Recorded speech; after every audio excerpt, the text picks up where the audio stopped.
I mean, I agree with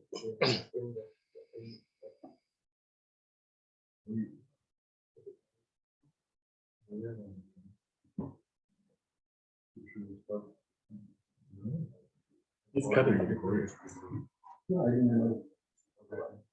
Yeah, we're gonna start another 3 minutes. People are still filtering in, right? So we'll start at 5 minutes after. Please don't go anywhere.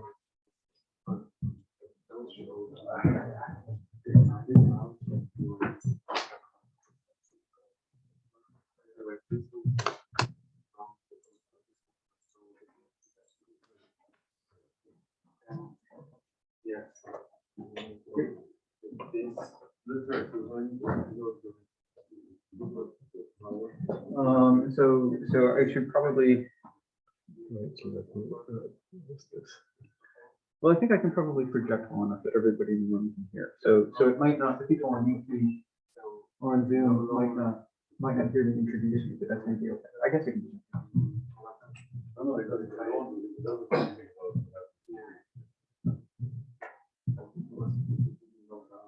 Is there any particular introduction you prefer?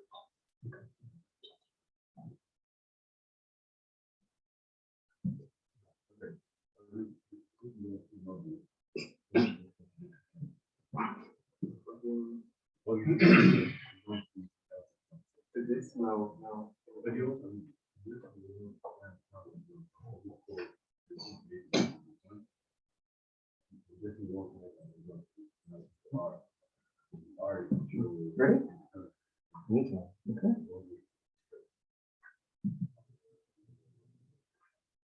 Good morning, and welcome to the last day of the conference.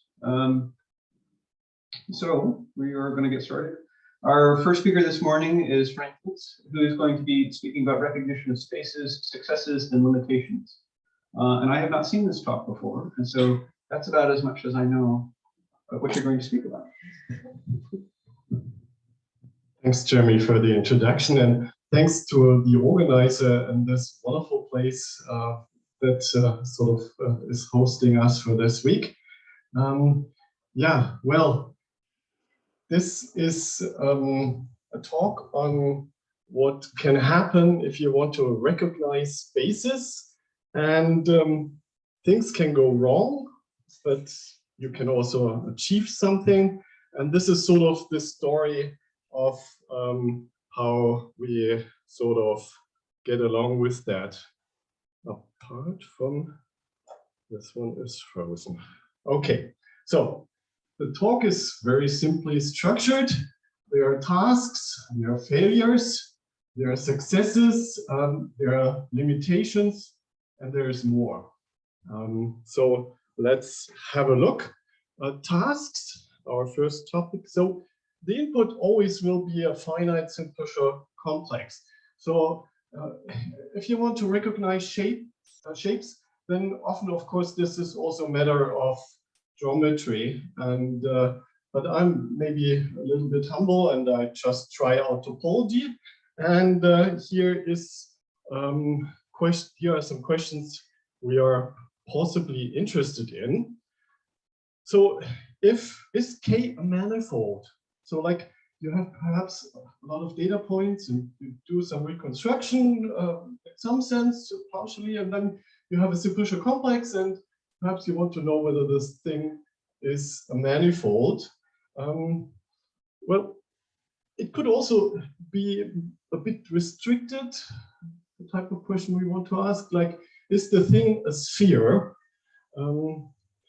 Well, perhaps you want to know the fundamental group, or you want to know that some given complex is contractible. Actually, I promised Dimitri to use the word Byzantine on my slides. So if you wonder what these things are here on the right-hand side, these are just the LaTeX color codes of the lines that you see there. So are two manifolds K and K prime homomorphic to each other? Do you know anything about these questions? What do they have in common? Undecidable. Okay, yeah. Failures. So this is what I want to make very plain at the beginning of my talk. Everything that we are going to see, first of all, there's a failure to it, right? So checking whether K is a D-manifold is undecidable if your dimension is at least 6. It's actually open in dimension 5. And this is closely related to checking whether something is a sphere, which is undecidable in dimension 5 and upwards. And to check whether something is a manifold, you want to check what the vertex links are, or what your manifold looks locally, and therefore you have this jump in dimension. Checking the fundamental group, well, that goes back to the word problem and is undecidable. So that's, if you like, that's the next disaster that comes along if you want to understand shapes. To check that a simple complex is contractible is undecidable, and well, actually what you see here, there are two Novikovs involved. P.S. Pyotr Novikov is the father of Sergei Novikov, who is a Fields medalist. And Sergei Novikov showed that checking contractibility is undecidable from dimension 5 upwards. And Tanzer, with some additional argument, extended that to dimension 4. And well, this to check whether something is contractible is open in dimension 2 and 3. But again, in high dimensions, we are just toast. And Markov, already a longer time ago, showed that if you're given two simple complexes and you want to know whether they are homomorphic, then well, there's failure again. What to do? Give up? Well, that could be one answer. Or, well, actually, in practice, we don't really care because, well, manifold and sphere recognition and checking contractibility and triviality of the fundamental group work well. So, of course, this is not, when I say work well, this just means it works well in practice. This is not a statement on the complexity of the problem as a formal thing, right? Because we just saw it's not working, but it's working well. Okay, so, and this I want to show to you what is the realm where the stuff is working well, and then there must be limitations. And I want to show to you some of them. And actually, it is to some extent hard to come up with hard challenges. They just don't lie around the corner. So some require quite some thorough work to construct something that is, well, where you fail on it. Okay, so successes. Now, this is the part where I want to motivate you that if you face one of these problems, that you might be quite successful for your individual simple complexes that you want to study. Our particular aims when we study data or look at the topology of data is certainly we want to reduce the size of complexes. Perhaps we want to identify substructures in complexes, or as said, perhaps test contractibility, whether your data set perhaps as a whole or not. There are some classical tools to do so, in particular in the realm when you work with manifolds, but also in geometric terms like bistellar flips, collapses, discrete mode theory, and then if you like, you can also add anti-collapses to the game. Sometimes those are helpful too. And what you will see, we also played with anti-collapses a bit and exchanged them, and instead we are now taking elementary expansions, and I'm going to show to you what that means. Okay, bistellar flips.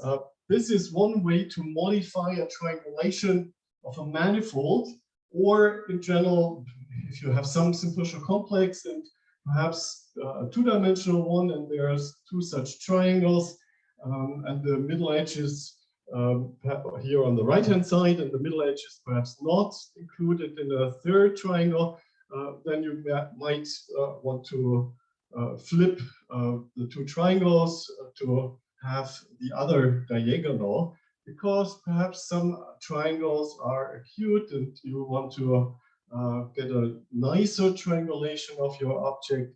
And by doing so, the initial idea of bistellar moves is you cut out a little ball from your triangulation of a manifold and you glue in another ball. And this way it's still the same topological manifold, but your triangulation has changed. And like here on the left-hand side, perhaps we can subdivide a triangle, or as said, you can flip an edge, and you can also do similar kind of bistellar moves in higher dimensions. There is a theorem of Pachner. It was sort of mentioned implicitly in one of the talks, that if you take the space of all triangulations of a particular manifold, then, well, it might or might not split into components. In dimension 2 and 3, all triangulations of a given manifold are connected by such bistellar moves. In higher dimensions, this is a bit more subtle. So in dimension 4, if you have a topological manifold, you might have different types of PL triangulations on it.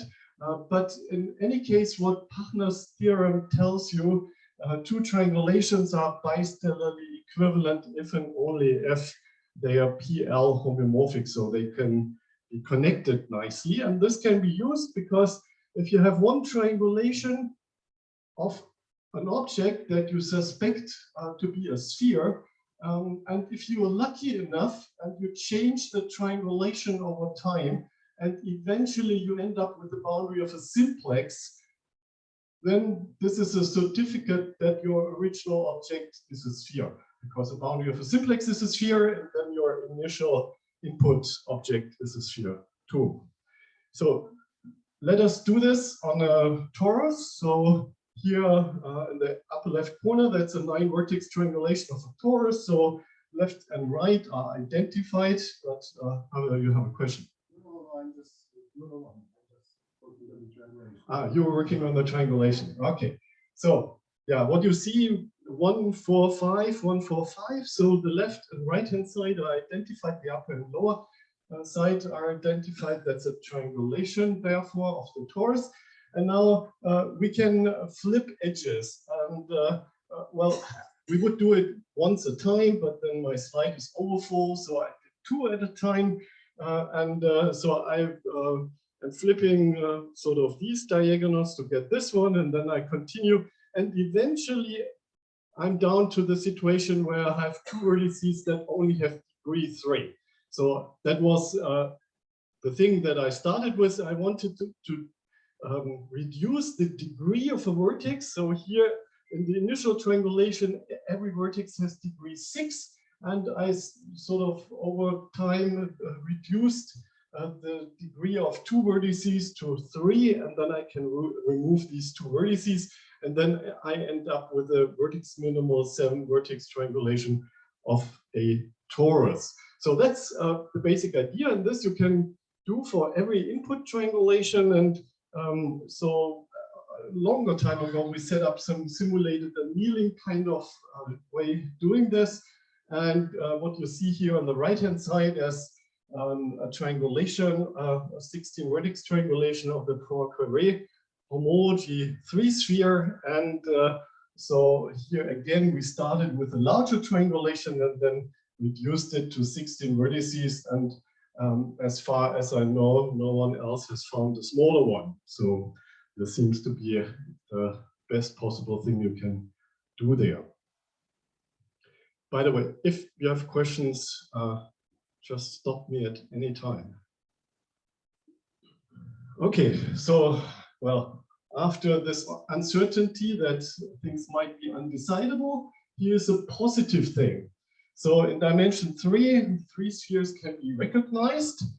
And there is actually software for doing so by Ben Burton and others, Regina. And this here is software for low-dimensional topology, which not only recognizes 3 spheres, but can do way more things. In particular, deal with hyperbolic 3 manifolds, compute volumes, and additional kind of stuff.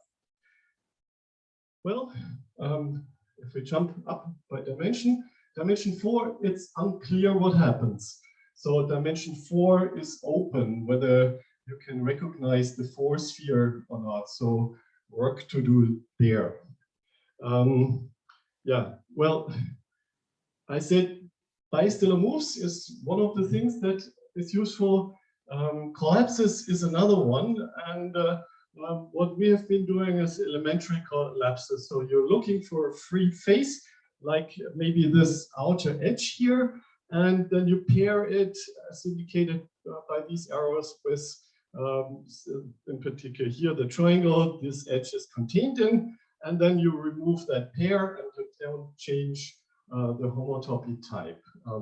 So this way you can gradually degrade some simple complex. In this case, well, that's a disk, and perhaps we end up with this upper vertex once we reduced it to this blue graph, and then down to that vertex. So that would be a certificate that your input triangulation is contractible to that point.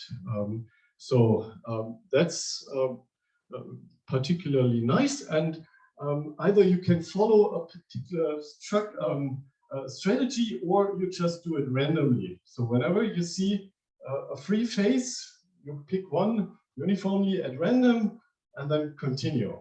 And this is a motto that we have been using quite a lot.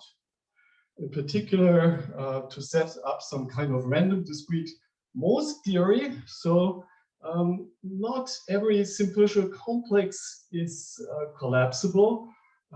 Sometimes, like if you start with a triangulation of a circle, there's no free face to start with.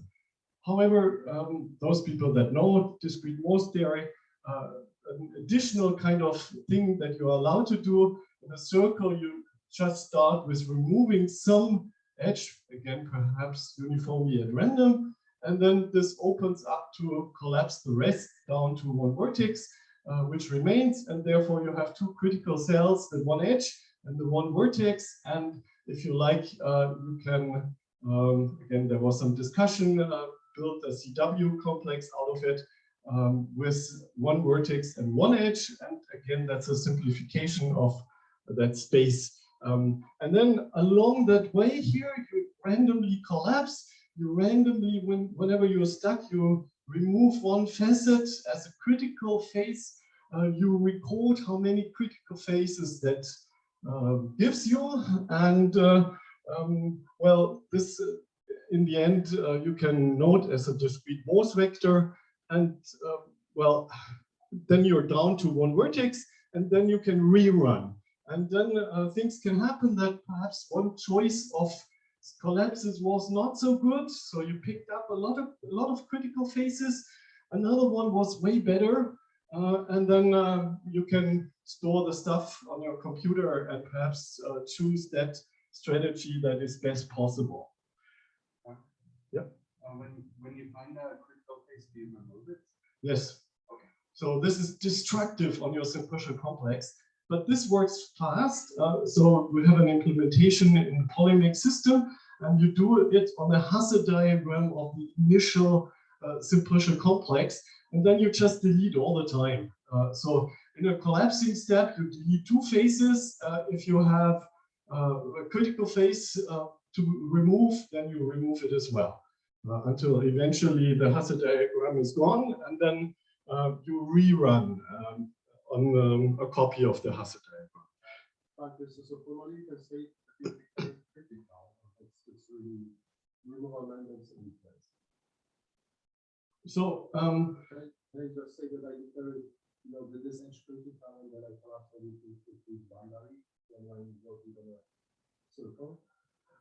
Right, so again, a circle. So if you have a closed circle, there are no free faces. And then you take every facet, which would be one of the edges of a circle, as a candidate for a critical face. And then you roll a dice and you pick it uniformly at random. This makes it critical, and then you can continue, right? Okay, and we can note the number of critical bifaces, and that's a discrete Morse vector. Okay, well, back to sphere recognition. There's a wonderful theorem, sort of by going back to Whitehead, and then for the discrete setup by Foreman. In the best case, well, if you know that something is a manifold, because perhaps you have checked lower dimensional links already, and then if you have something where the first move is to remove a facet as critical, and then the rest collapses down to a point, then you know that the object that you had initially is a sphere, a combinatorial sphere. So this is very powerful to recognize spheres, and we are going to use that on lots of data. And again, just to remind that some of these things are hard. Of course, there are instances where this fails, but for a lot of practical issues, if you suspect something to be a sphere, remove a facet, do the collapses. If you end up with a point, done. That's a positive certificate. And you can even do very strange things. So we constructed a non-PL5 manifold with this phase vector, 5,000 vertices. And this is a manifold with boundary. And the boundary actually is a homology four-sphere different from the standard sphere. So it's definitely different from a five-dimensional ball. In a five-dimensional ball, the boundary would be a four-sphere. This is not the case. But it turns out that this object is collapsible to a point just by random collapses. So it's not only that I have a circle with 25 vertices that this works, but you can apply this to huge objects, right? 5,000 vertices and a total of sort of more than a million faces. That's something. And so after doing this for a couple of years, we cooked up some recipe in which order perhaps to do something. And this is our sphere recognition heuristic. And again, the input is a simple complex, perhaps already presented in the form of a Hasse diagram. And then we do some semi-decision. So is KPL homomorphic to the d-dimensional sphere? One thing you can do first is you can compute homology. Well, if the outcome is not spherical, then just discard the thing, or the answer is no. You can compute random discrete Morse vectors, and as I said, if you're lucky and you find two critical faces only, then it's a sphere, and the answer is yes. Or you can perform bistellar moves, and if you're lucky and you reduce things to a boundary of a simplex, then you know the thing is a sphere. Well, these things you can run a million times if you like, and if still there's no answer, then perhaps you set up the fundamental group, sort of in a way Seifert and Threlfall did it as a presentation, finitely presented group, and then you feed that into GAP. This was mentioned in a couple of the talks also, this computer algebra package GAP. And then there is a button, simplify finitely presented group. And if you're lucky, the outcome is the trivial group. If not, then give up. Then it's undecided. Or perhaps if you're lucky and GAP gives you back that the fundamental group is C2, then that's a certificate that it's not a sphere. So this is the way you proceed here. Yeah, here is our comparison in dimension 3, where we worked sort of along, and here you see our outcome in Polymake, and compared to Regina, which is this 3 manifold software that I mentioned before. And these are random polytopic 3 spheres. So on the round 3 sphere in dimension 4, you pick some points at random, then you compute the convex hull and you take the boundary, and then you feed that into here. And this works with up to 100,000 vertices. So again, huge, massive spheres, but they are nice. They are polytopic and they're very nice. This is why this is working. And we did some different strategies. So we tried this discrete Morse kind of thing and just look whether there are only 2 critical cells. And this works remarkably fast. What you also can do is you can contract edges, if that helps. That brings your triangulation to something smaller, but after a while, just doing contractions, the triangulation becomes saturated. It will have a lot of faces, and then you have to switch to bistellar moves to reduce faces. And so at least what we were able to show that we made our way much further than the 3-manifold software Regina did. However, this only produces what we do, positive certificates. And Regina can also produce a negative certificate, and this we can't do, right? So it's not that we are better in any sense, but we are just better in recognizing a thing if you already suspect that it's a sphere. So that's a sort of a difference. And we can do this also in dimension 4, dimension 5, and 6. So I have further tables, but just to give you an impression, 10,000 vertices, a 4-dimensional sphere. This is already some larger thing.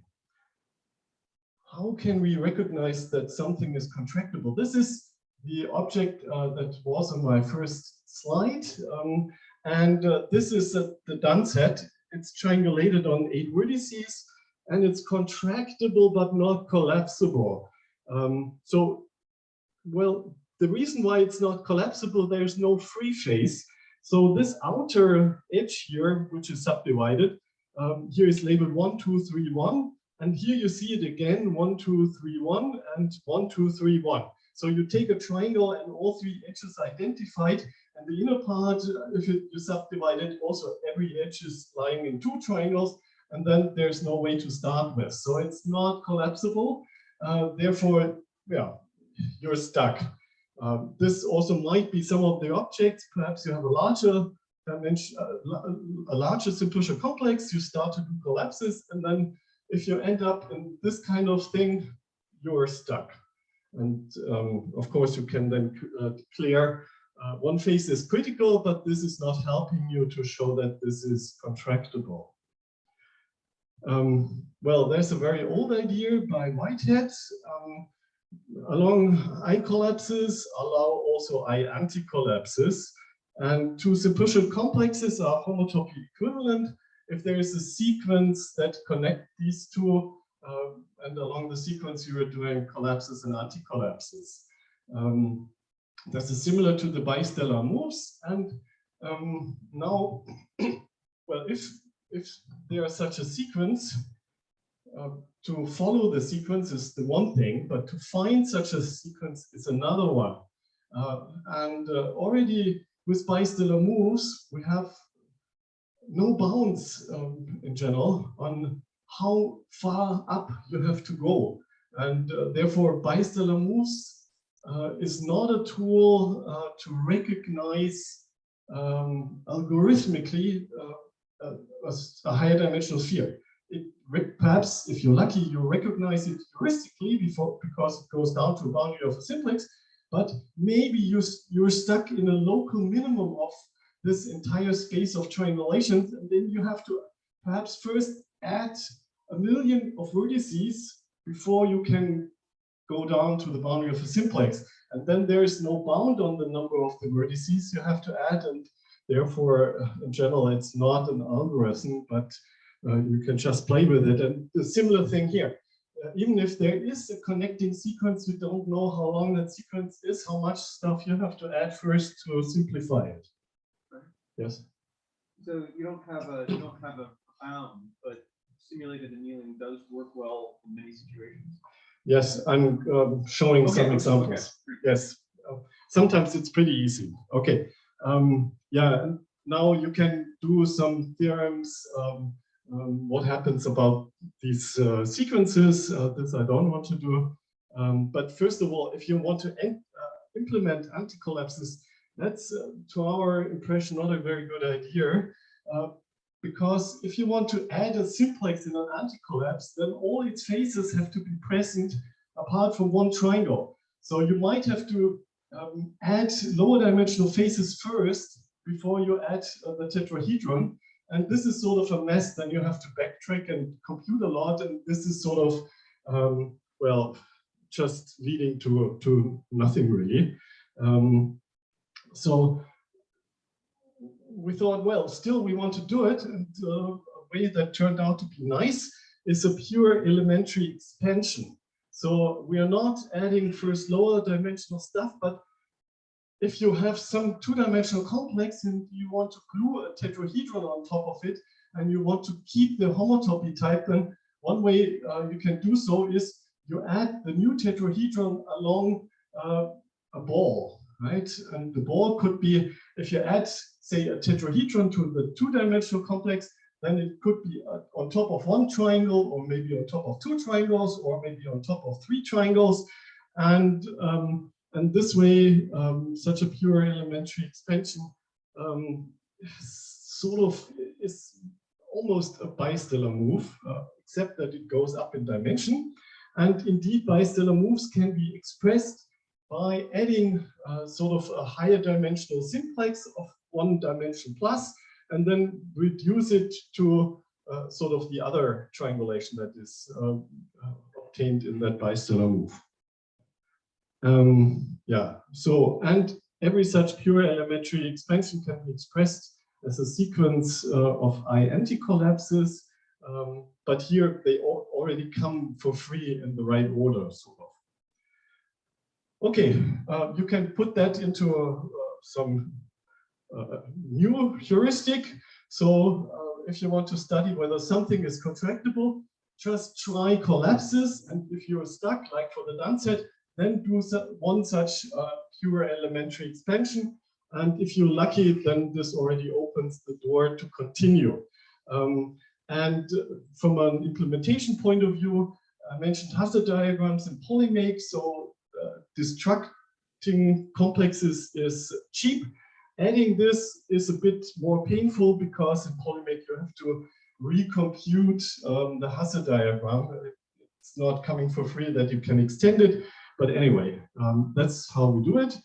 And there are even some nice statements. One is by Data. If you have a simple complex on 7 or fewer vertices, which is contractible, then it's always collapsible. And this is helpful because now if maybe your input complex is a triangulated manifold of dimension less or equal to 6, then any pure elementary expansion followed by collapses indeed just induces a bistellar move, because in between, when you add something and then you collapse, you are not getting stuck on anything else, but you reduce it, and then it's a bistellar move. This sort of as a corollary, say if you start out with a 100-dimensional Simple-homotopy complex, and you're lucky enough that you can reduce it to something that is of dimension 6 or smaller, and the thing is a manifold, then it gets stuck on the manifold, and every further sort of kind of additions and collapses just modify the manifold. So if in a higher dimensional thing you perhaps suspect that perhaps you have a surface sitting in a 4-dimensional whatever, and you reduce it to that surface, then you stay on that surface. But here I promised how this works. Here's a done set with 8 vertices, and you only have to add one additional tetrahedron, and this we do here on top. So here you see there's actually this vertex is identified with that one. So this is like a cone that is filled in with this tetrahedron. So it's not only a pure expansion, but actually it's an anti-collapse. And then, well, there's only one tetrahedron. So it has 4 triangular faces, and all of them are free because they are not contained in a second tetrahedron. So you can choose all 4 of them and just pick one, maybe this one, and delete away this tetrahedron right away. And then this opens the door to do further collapses, like you can collapse this triangle away, then that one. But then this edge 1, 3 down here is freed, and then you can enter the done set and empty out everything. So it collapses down to a point. Just the addition of one tetrahedron helps. Here's another example. That's perhaps some of you know Bing's house. You start with some ball of dough, and then you press in with a thumb, and then open one room downstairs. And the same thing before you sort of clean out the lower room, you press also the thumb up from down from the downside and open a room. So all along the thing stays contractible. So here you see the tunnels going from top to the lower room and from the bottom to the upper room, and this is emptied out. But it's done in a way that, again, the thing is contractible by construction, but it's not collapsible because every edge is contained in 2 triangles. But here you can add 5 tetrahedra, perhaps in this row, in this order, and once you do that, it becomes collapsible again. Now, well, you can say, well, this is cheating because this is done in a particular way. Then I say, well, you can also do it randomly. And what happens if you do that randomly? Like if you add a tetrahedron and then you do a collapse, this moves along the walls. And this is sort of, it becomes wobbly, and the walls are moved. And at some point, so this obstacle that you cannot collapse it away is going away, and then you can reduce it to a single point. So just the addition in some order helps. And here is some experiments. So all the spaces on the left-hand side are contractible spaces that are not collapsible, and then or for which it is hard to collapse, and then we just randomly collapse, and if we are stuck, we add sort of one elementary expansion, and here is sort of the number of added tetrahedras, the minimal number, and sort of the mean of that. So you can reduce all these things to a point, and therefore showing heuristically that your objects are contractible. You can do more things. You can start with the manifold that you like, remove one facet, and then collapse till something happens. If it's a sphere, you perhaps are lucky, you end up with a point. If it's more complicated, like if it's RP3 and you remove one facet, then this collapses down to RP2. So in projective geometry, we have this RP2 sitting inside the RP3, or RP3 is sitting inside RP4, or the wedge of S2 with S1 is sitting in this cross product. So what we can do here is we can simplify and find the substructure. You can also hide a surface in some higher dimensional block. So here that's a torus, a surface of genus 2, 5, 6, 10, and then we add 100 vertices to some small triangulation. We do a lot of bistellar moves to make it a random triangulation, and then we take a cross product with a path of length 10. So it really blows up the thing. And well, if you do, if you run our heuristic, you can go back to a small triangulation, and which is a surface, right? So you start with a surface, you insert it into a 3-dimensional block, and it goes back to a surface. Limitations. So, yeah, you can construct nasty triangulations. And so I started with a trefoil knot and sort of closed the space around the trefoil knot to get a triangulation of a 3-sphere on 3 edges.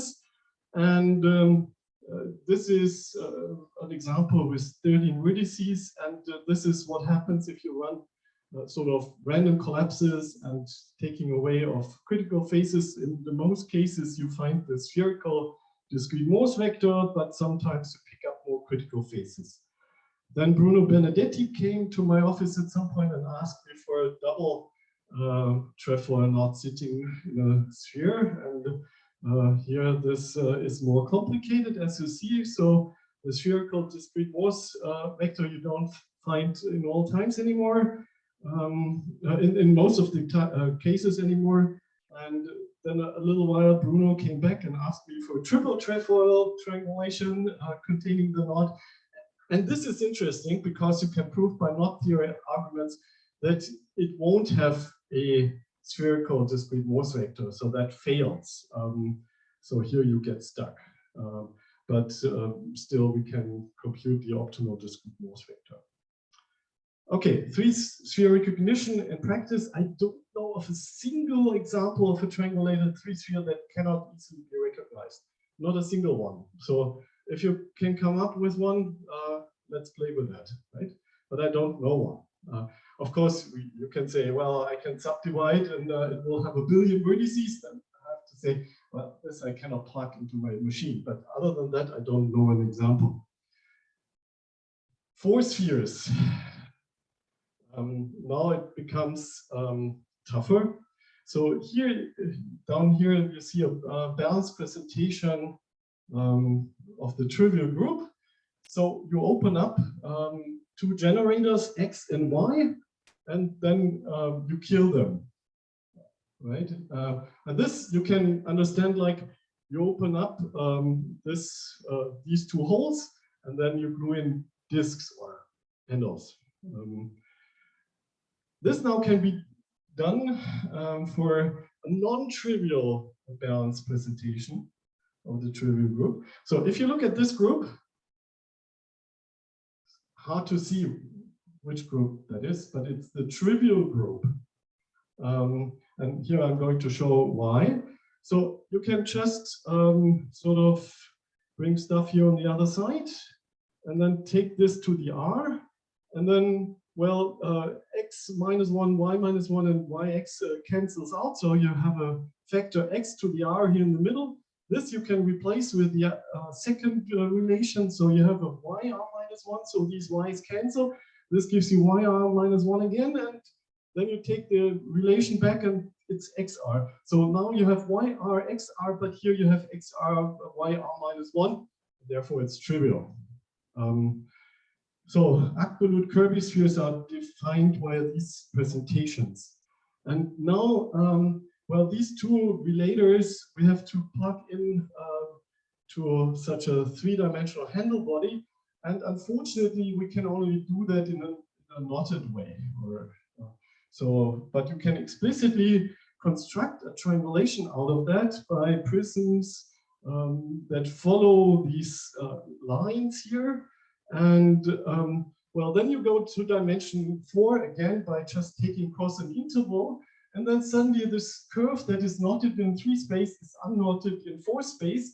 And then along this thickened curve, you can glue in 2 handles. And this kills the 2 relations. And therefore, you get the trivial group. And along this triangulation, you get a manifold, and for some time it was unclear what kind of manifold, but actually it's a sphere.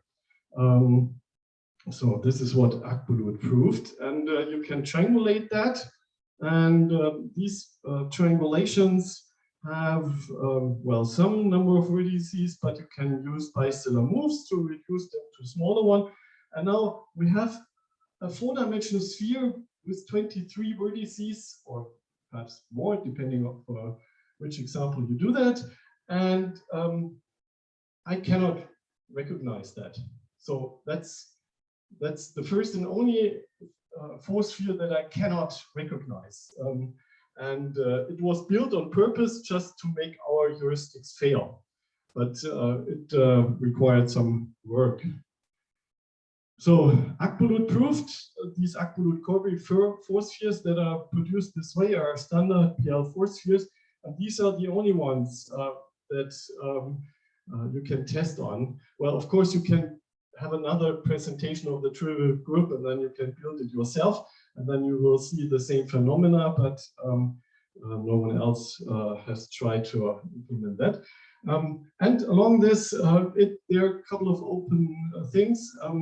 It's open whether all force spheres are standard force spheres. That's the four-dimensional smooth Poincare conjecture. Brings you instant fame if you solve that. And then a conjecture on the Andrew Curtis conjecture on these presentations and whether they can be simplified or not. That comes along. Further limitations, there might be complexes that are homotopy equivalent, but not simple homotopy equivalent. Checking collapsibility is NP complete. Computing optimal discrete Morse functions is NPR. So everything goes wrong, if you like, but still, as I wanted to show you, you can achieve some successes in just doing computations. Oh, that's a bad one. Collapsing the K-simplex. I just take a single K-simplex, a single simplex. If you want to collapse some topological triangulation, a simple complex, then the most easiest thing to start with is a single simplex. And now see what happens. If you run this on the 25 simplex, then in 90%, 92% of the runs you get stuck. You don't get stuck on a 7 simplex. Well, we can artificially make it stuck, get stuck on the 7 simplex because the 8 vertex Duns hat is included in there, but we never saw it in a run. And then if dimension goes up, you get stuck all the time. So this defines some horizon for computations. So if you want to do computations that require collapses and you want to do it in dimension 50, you're toast. No way. So all this, what we are doing is only working because the dimension is not too high. Davide Lofano and Andrew Newman even showed that if you start with a simplex, well, dimension at least 7, then you can get stuck in almost all dimensions. So initially you can collapse, and once you're down to the 1 skeleton, then you cannot get stuck. But in between, you can always get stuck in all dimensions. So there are ways to do that. There are mouse traps that you can sort of set up. Here's one that's a complex that has two distinct optimal discrete Morse vectors. If you have a Delaunay triangulation on just 8 vertices and you start collapsing it, you might get stuck on a Duns set. That was a question that Herbert Edelspruner asked. And this is, he asked that question whether this can happen, and we could, or Davide could answer it. It can even happen on just 8 vertices, and that's best possible. Here's another mousetrap. The optimal discrete Morse vector is this, but you will never see it if you do things sort of at random. Again, you add, oops, here my numbering scheme is wrong. Anyway, you add, you add like this tetrahedron on top, and then on top of the 3 triangles, you add the boundary for force sphere, and this blocks the 3 triangles to be taken as free faces, and then there's only 1 triangle left, and this was not the good choice, and so this kind of thing here makes it get stuck. Okay, sorry, the labeling is wrong, but the idea is right anyway. So that tells you if you do random collapses, it's not there's not always a chance that you get the optimal discrete Morse vector out of it. Although in a lot of experiments, this works like that. So yeah, there's a horizon for computation. So random collapses fail in high dimensions. But also if you do barycentric subdivisions, then you might pick up exponentially many critical phases in expected value in the number of subdivisions. So if you take 10 subdivisions, you're toast. I have some 5 minutes, 7 minutes left. That's just perfect. So we started 5 minutes late. What you can also try to achieve is start with a length space. A length space has torsion, or most length spaces have torsion. So let's explore this torsion. Again, now you're used to it. You just pick one tetrahedron, one facet, remove it, and this opens the door to collapse the length space down to something two-dimensional, and it should contain that torsion, and it does. So we did that, and if you want to have torsion 2, torsion 3, C3 torsion, and so forth, then we can produce simple complexes of small sizes that carry that torsion. Well, we ask ourselves, what else is known about torsion? There are random graphs, first of all, and random simple complexes. And with Matt Kea, Andrew Newman, and Parson, we studied a different procedure, not picking some collection of phases, but picking them one by one, so making it to some kind of stochastic process. Here's the outcome. Well, you start out with a 2 complex on 75 vertices, right? So 75 vertices, and initially you have no triangle. Then you add 1, you compute homology. You add the second, you add the third, and once you are in that realm of 2,469 triangles, it becomes interesting. Because then suddenly, if you add one more, there is the 2 torsion showing up, then more torsion, and then boom, high torsion. And you can run this experiment.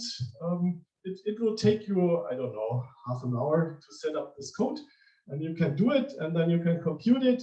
And if your number of vertices is at least 10 or 11 or 20 or so, you will see this torsion burst. And it's sort of occurring in the realm for the linear measurable model for some constants, but we don't understand yet really why that happens. So once we saw this, we were interested in getting even higher torsion, perhaps, or in a more controlled way. And well, we don't have to go to this definition in every detail, but the idea is, if you give me a matrix, I can produce a 2 complex out of it. So I have just, it's going to be a CW complex. It will have only one vertex. And for every column, I add 1 loop. And then for every row, I add sort of a disk. And here I'm going to show you an example. So that's the matrix 2, 2. And it tells you 2 generators, and they are coming in the same ordering. And the one is A1, the other is A2. So you see A1 here and A1 there, A2 here and A2 there. And this is decline bottle. Or you can arrange them differently, like A1, A1 here, but in the same order, A2, A2. And this is going to be a pinched RP2. And for this matrix, you get 2 disks, and you glue them together. This is RP2. So that's the standard procedure. Read off from the matrix, a CW complex. Later, we want to triangulate it. And now David Speyer came up with a construction. So you take a number, you take its binary decomposition, then you produce a matrix out of it. And then this gives you, as a result, that the determinant of that matrix is your number, your initial number. So if you have this binary expansion encoding here, this is not using a lot of digits, right? But you get, well, if you start with something exponential here, then you will have just a linear many, so the sum will just be linear here. And so suddenly you have exponential torsion. And yeah, well, let's go to homology computations. A result of Cannon and Bachen tells you that this misnomer form can be computed in polynomial time. However, it's not strongly polynomial. So Kalai showed that in the worst case, you can have doubly exponential torsion. And Speyer in his construction did it with exponential torsion. And here's my last slide. What happens if you start out with the Hadamard matrices? They are defined, the first one is 1, and then you plug in a recursive manner the previous ones to get the next one. The determinant of the Hadamard matrix, or the absolute value, is n to the n half. This produces, well, with some finer triangulation, a series of examples that have linearly many vertices, but sort of 2 to the n log n many torsion. So if you think homology computation is easy, well, this might catch you. But again, finding such torsion is rare, and therefore in practice things work out nicely. And I'm 1 minute before 10. Thank you.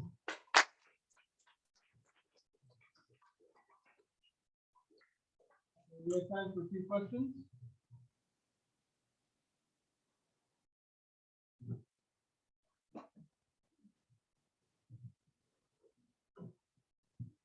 Okay, so if I understood it correctly, then you somehow do these random collapses with kind of a choice of Morse function on the Hasse diagram, if you like, and then you do this again and again, right?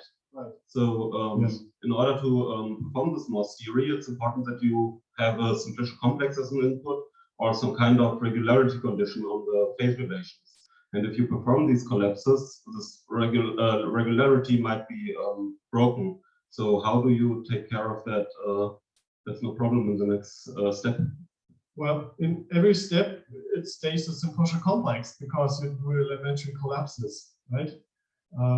So, like in a circle, if you remove your initial critical phase, it's gone. But then you have a path, and then you can do collapses along that path.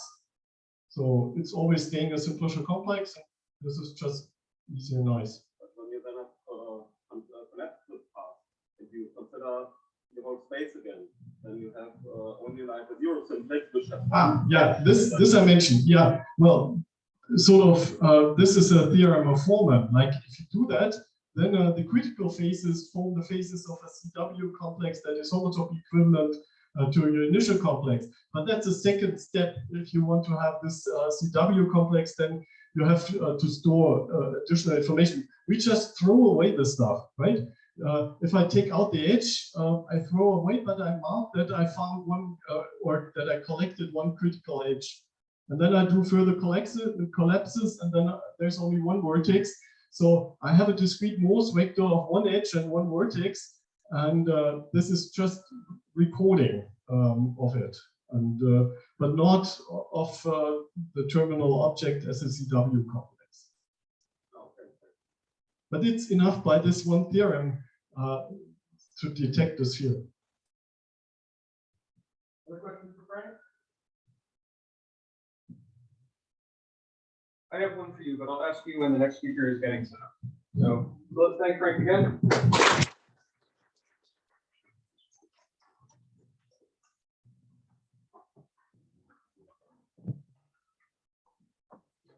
And we'll start again at 10 minutes after 5 minutes.